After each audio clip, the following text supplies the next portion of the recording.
দরজায় calling bell বাজতেই দ্রুত উঠে গিয়ে দরজাটা খুলে দিলেন সুফিয়া বেগম। ইয়াশ দাঁড়িয়ে আছে দরজার সামনে। বৃষ্টির পানিতে ভিজে গেছে ওর পুরো শরীর। ইয়াশের কোলে অচেতন কাশপিয়াকে দেখে বুকের ভিতরটা কেঁপে উঠল সুফিয়া বেগমের। মনে মনে আওড়ালেন তিনি, মেয়েটার সাথে খারাপ কিছু হলো না তো? উজ্জ্বল দাঁড়িয়ে আছে ইয়াশের পিছিয়ে, চোখের ইশারায় বুঝালো শাশুড়িকে খারাপ কিছুই হয়নি ওর সাথে। নিশ্চিন্ত হলেন সুফিয়া বেগম। সিমি, রোহি, আফিয়া সবাই এসে দাঁড়িয়েছে দরজার সামনে। চিন্তিত হয়ে আফিয়া বলেছে ভাইকে কাশপিয়াকে নিয়ে রুমে যেতে। ইয়াশ কাশপিয়াকে এনে শোয়ালো বিছানায়। দরজাটা বন্ধ করে কোনো কিছু না ভেবেই চেঞ্জ করে দিল ওর পরনের ভিজে শাড়িটা। বাইরে বৃষ্টির প্রকোপ কমেছে। রাত পেরিয়ে সকাল হয়েছে। কালকের তুলনায় প্রকৃতি আজ অনেকটাই শান্ত। চারিদিকে বাতাস বইছে ঠিকই, তবে বৃষ্টি হচ্ছে না। কাশপিয়ার মাথার কাছে বসে আছে ইয়াশ। মেয়েটার জ্ঞান ফেরেনি এখনো। ইয়াশ চাইছে জ্ঞান না ফেরুক, সে চলে গেলেই না হয় চোখ খুলুক তার উপমা। ইয়াশ নিষ্পলক চোখে তাকিয়ে আছে তার উপমার মায়াবী মুখপানে। এই 2-3 দিনে যা বুঝেছে, মেয়েটার প্রচুর রাগ জমে আছে ইয়াশের প্রতি। দূরত্ব না বাড়ালে নিজের জীবনে ইয়াশের গুরুত্বটা যে বুঝবে না এই মেয়ে। অনেক ভেবেচিন্তেই তাই এই সিদ্ধান্ত নিয়েছে ইয়াশ, সে চলে যাবে এখান থেকে। ইয়াশ উঠতে নিলেই খেয়াল করলো কাশপিয়ার শাড়ির আঁচল আটকে আছে ওর হাতে থাকা ঘড়ির সাথে। ইয়াশ বসলো আবারও, চোখ গেল কাশপিয়ার মুখের দিকে। কাশপিয়ার গোলাপ সম পাতলা ঠোঁট জোড়ায় নিজের ঠোঁট ছোঁয়ালো সে। ভিজে চুমুতে ভরিয়ে দিল ওর পুরো মুখ। কী যেন ভেবে হুট করেই উঠে দাঁড়ালো ইয়াশ। নিজের মাথার চুল খামচে ধরেই চলে গেল সে ওখান থেকে। কাশপিয়ার কাছে থাকলেই বিপদ, বারবার ছুঁয়ে দিতে ইচ্ছে করে ওকে। কালো রঙের শার্ট আর কালো প্যান্ট পরেছে ইয়াশ, হাতে একটা স্মার্ট ওয়াচ, আর মাথায় এলোমেলো চুলগুলো হাত দিয়ে পিছনে ঠেলে সিঁড়ি বেয়ে নিচে নেমে আসছে। পিছনেই উজ্জ্বল আসছে হাতে ব্যাগপত্র নিয়ে। ড্রয়িং রুমে উপস্থিত সবাই কেবল তাকিয়ে দেখছেন সবটা। কাউকে কিছু না বলে ইয়াশ যাচ্ছে কোথায় বুঝতে পারছেন না কেউই। বাড়ির সদর দরজা পেরিয়ে বাইরে পা রাখবে তখনই সুফিয়া বেগম ডেকে উঠেছেন ছেলেকে। দৌড়ে ওর কাছে গেলেন সবাই, কিন্তু কথা না বলে দাঁড়িয়ে রইলেন। ইয়াশ বুঝলো না কিছুই, ভ্রু কুঁচকে তাকালো সবার দিকে, তারপর বলল, সমস্যা কি তোমাদের? সুফিয়া বেগম অসহায়ের মতো তাকিয়ে বললেন ছেলেকে, কোথায় যাচ্ছিস বাবা? যেখানে এতদিন ছিলাম সেখানেই ফিরে যাচ্ছি আম্মু, আমার জব আছে, জানো নিশ্চয়ই তুমি। বাইরের দেশে চলে যাবি কেবল চাকরির জন্য? দেশে থাক না বাবা, আমাদের এত বড় ব্যবসা, এই বাড়ি গাড়ি সব তো তোর জন্যই। হাসি পেল ইয়াশের, অবাকও হলো, সে বাড়ির সবার এত চিন্তা তাকে নিয়ে। আগে কোথায় ছিল এই ভালোবাসা? তাচ্ছিল্যের স্বরে হেসে বলল ইয়াশ, তোমাদের সবার আমার জন্য চিন্তা হয় আম্মু? কবে থেকে সবাই ভাবতে শুরু করলে আমার ভালো মন্দ নিয়ে? দীর্ঘশ্বাস ছাড়লেন আনোয়ার সাহেব, ছলছল চোখে তাকিয়ে রইলেন ছেলের দিকে। সুফিয়া বেগমেরও একই অবস্থা। ঈশানকে আপন করতে গিয়ে নিজের পেটের ছেলেকে দূরে সরিয়ে দিয়েছেন তিনি। আজ যে আফসোস হচ্ছে বড়ই, কেন পড়াশোনার জন্য বাইরে পাঠালেন ছেলেকে। আফিয়া ভাইয়ের হাত ধরে কত কি বলে আটকানোর চেষ্টা করছে ওকে। বাড়াবাড়ি দেখে উজ্জ্বল ধমক দিয়ে বলে উঠেছে আফিয়াকে, ইয়াশের ক্যারিয়ার আছে আফিয়া, এত বড় জব ছেড়ে এখানে পড়ে থাকলে হবে? চুপ করো, তুমি আমার ভাইটার মাথা খেয়েছো।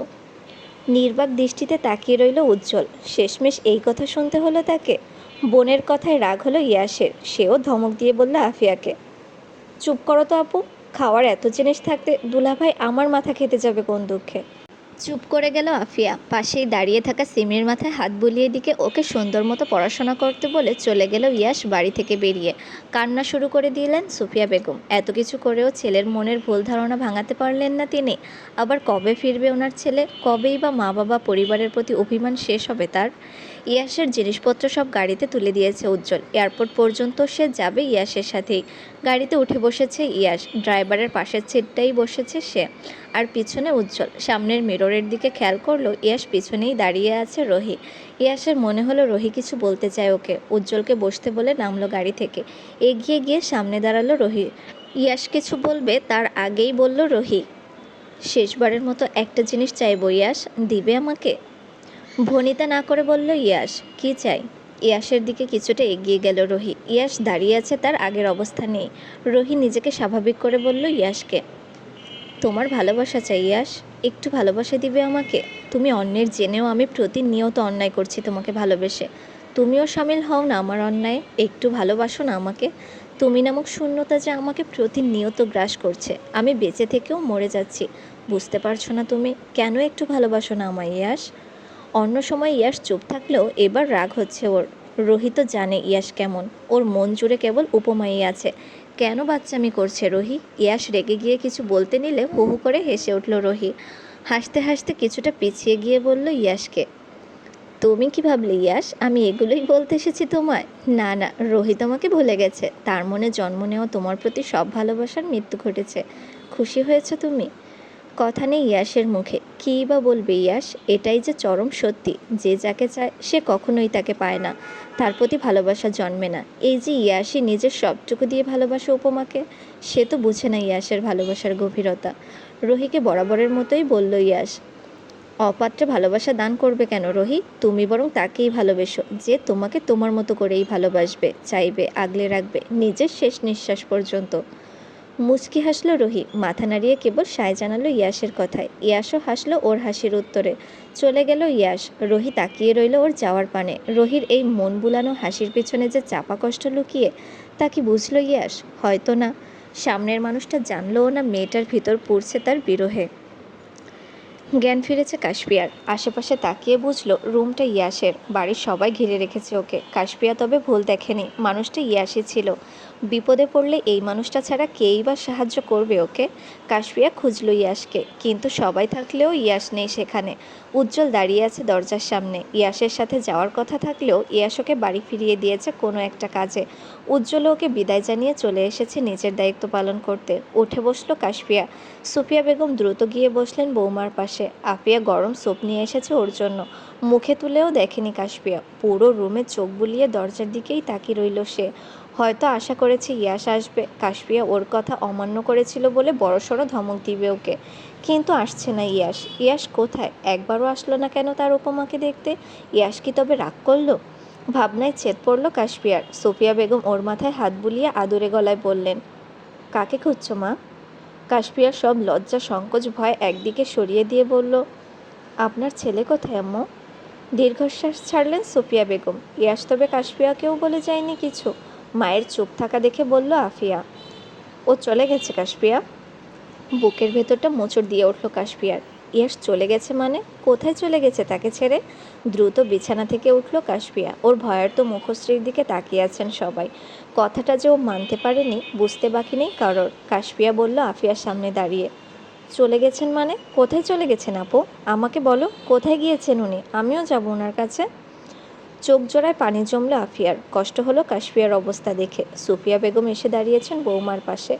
শান্ত হতে বললেন কাশপিয়াকে, কিন্তু কাশপিয়া যে শান্ত হতে পারছে না। ওর পাগল মনটা বারবার খুঁজে চলেছে ইয়াশকে। উজ্জ্বলের গম্ভীর কণ্ঠ কানে আসলো সবার। কাশপিয়াকে উদ্দেশ্য করে বলল সে, ইয়াশ চলে গেছে কাশপিয়া, ওর কাজের জায়গাতে ফিরে গেছে।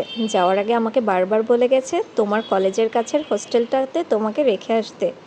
ইয়াশ নিয়ম করে টাকা পাঠাবে প্রতি মাসে, তোমাকে মন দিয়ে পড়াশোনা করতে বলেছে। দপ করে বিছানায় বসে পড়ল কাশপিয়া। চোখ বেয়ে পানি পড়ছে ওর। ইয়াশ ওর মনটা দখল করে বলেছে মন দিয়ে পড়াশোনা করতে? যে মনে ইয়াশ আছে সে মন অন্য কিছুতে বসাবে কি করে? কাশপিয়া তো নিজের ভুল বুঝেছে। ইয়াশের থেকে দূরে সরে গিয়ে বুঝেছে ইয়াশ ব্যতীত ওর আপন কেউ নেই। তাহলে ইয়াশ কেন বুঝলো না কাশপিয়া কষ্ট পাবে ও চলে গেলে? কেন ছেড়ে চলে গেল ওকে? সবাই বোঝাচ্ছে কাশপিয়াকে শান্ত হতে বলছে ওকে, কিন্তু ছোট্ট মনটা যে ভেঙে চুরে চুরমার হয়ে গেছে ওর।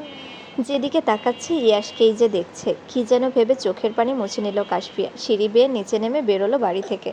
চারিদিকে খুঁজলো ইয়াশকে, না পেয়ে আশাহত হয়ে বসে পড়লো খোলা রাস্তাতেই। আকাশে মেঘ ডাকছে তখন, প্রকৃতি জানান দিচ্ছে বৃষ্টি হবে এখনই। ভাবতে না ভাবতেই শুরু হলো তুমুল বর্ষণ। বৃষ্টির পানি ভিজিয়ে দিল কাশপিয়ার পুরো শরীর। ঝড় তুফান ভয় পায় কাশপিয়া, কিন্তু আজ কি হলো ওর? অষ্টাদশীর মন জুড়ে যে তোলপাড় চলছে, তার কাছে তো ঝড়ের তাণ্ডব কিছুই না। কাশপিয়া যে শেষ হয়ে যাচ্ছে ভিতরে ভিতরে। ইয়াশকে সে পাবে কোথায়? কষ্ট পেলে কেই বা সান্ত্বনা দিবে তাকে? ভয়ে গলা শুকিয়ে আসলে কার বুকে ঠাঁই পাবে সে? ভুল করে কার ধমকে চুপ করে যাবে? আজ নিজেকে অসহায় লাগছে কাশপিয়ার। সবাই কেন ছেড়ে চলে যায় ওকে? মা বাবা ভাই, এখন ইয়াশ। লম্বা একটা জার্নির পর লন্ডনের মাটিতে পা রাখল ইয়াশ। চারিদিকে তাকিয়ে যখন সামনে তাকালো, দেখলো কিছু পরিচিত মুখ। ইয়ানা ছুটে এসেছে ইয়াশের কাছে। একগাল হেসে প্রশ্ন করলো ইয়াশকে, তা প্রফেসর সাহেব কেমন হলো বাংলাদেশ ভ্রমণ? বাংলাদেশের কথা উঠতেই ইয়াসের মাথায় আসলো উপমা নামটা। একদিন তো পেরিয়ে গেছে, উপমা নিশ্চয়ই জেনেছে ইয়াস চলে এসেছে তাকে ছেড়ে। সে কি কষ্ট পেয়েছে ইয়াসের চলে আসায়? সে কি অনুভব করতে পারছে ইয়াসের শূন্যতা? হয়তো না। ইয়াসের অভিমানিনীর যে অভিমান হয়েছে, তার মনে যে ইয়াসের প্রতি ভালোবাসা কম, ঘৃণাই বেশি। যেটুকু ভালোবাসা ছিল তাও কি চাপা পড়ল ঘৃণার নিচে? দীর্ঘশ্বাস ছাড়ল ইয়াস। ইনায়ার প্রশ্নের উত্তর না দিয়ে ঠাট্টার স্বরে বলল ওকে, ওসব কথা পড়ে, তোর প্রেম কেমন চলছে বল। মুচকি হাসলো ইনায়া। হয়তো লজ্জা পেল ইয়াসের কথায়, কথা কাটালো অন্য কিছু বলে। ইয়াস বুঝলো ইনায়া লজ্জা পেয়েছে ওর কথায়, হাসলো মনে মনে। কয়েক পা এগুতেই এক 20-21 বছর বয়সী মেয়ে এসে দাঁড়িয়েছে ইয়াসের সামনে। পরনে সাদা কালো টপস আর গলায় ঝুলানো কালো স্কার্ফ। ঠোঁটের কোণে হাসি লেগে আছে মেয়েটার। একটা ফুলের তোড়া ইয়াসের দিকে বাড়িয়ে দিয়ে হাসি মাখা মুখ করে বলল সে, ওয়েলকাম স্যার। ইয়াসও হাসলো মেয়েটার হাসির উত্তরে। ফুলের তোড়াটা নিয়ে ধন্যবাদ জানালো মেয়েটাকে। ভালো মন্দ জিজ্ঞেস করে ওদের নিয়ে আসা গাড়িতেই উঠে বসলো সে। আপাতত তাকে বাসায় যেতে হবে, লম্বা একটা শাওয়ার নিয়ে ঘুম দিতে হবে, নইলে যে মাথা ঠিক হবে না ইয়াসের।